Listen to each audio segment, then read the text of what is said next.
Well, with the horrifying events of what's happening in Ukraine right now, with the invasion from Russia into a sovereign country and 1 million refugees plus, I mean, we felt we have to do our part. And so as soon as the invasion happened, we started accumulating what is our Russian exposure? Do we have Russian investments? We don't do direct Russian investments, so what do we have out there on secondary financial instrument type purchases?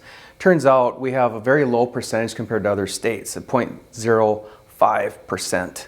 within all the 19 to $20 billion invested by State Investment Board. But that left us with over 15.9 million when we first started accumulating to, the good news is today it's down to 10 million already. But we still have 10 million of exposure of Russian investments and bonds that are out there.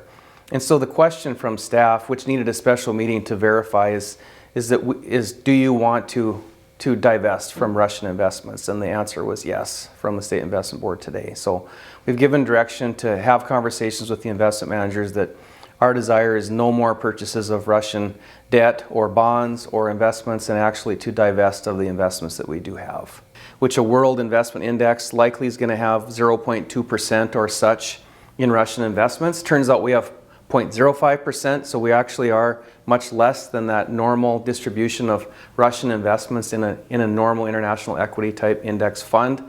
But we have those type of arrangements where we don't have a say of what's within the fund.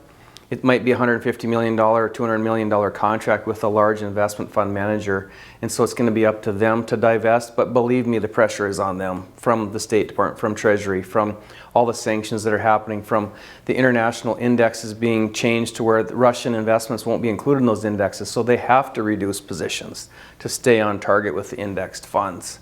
I mean, this is happening. It's not only us thinking about this. So our investment managers in the commingled funds will also be reducing position very quickly. 950 million of those large tranches of investments that we have with different investment managers that have a different protocol might be from PERS.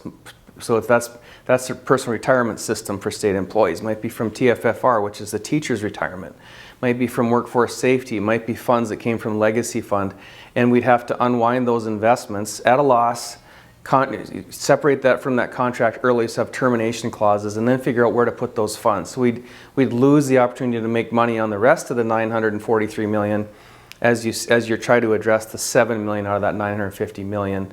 And so we don't want to put out and jeopardize the teacher retirement funds and all these other funds, legacy funds in the process of that, when we know that the fund managers for those intermingled funds are already working towards the same direction that we are with our investment managers. They are reducing as fast as they can, as evidenced by us going from 15.9 million to 10 million just over this week as we've been focusing on it. So it's happening as quickly as the investment managers can.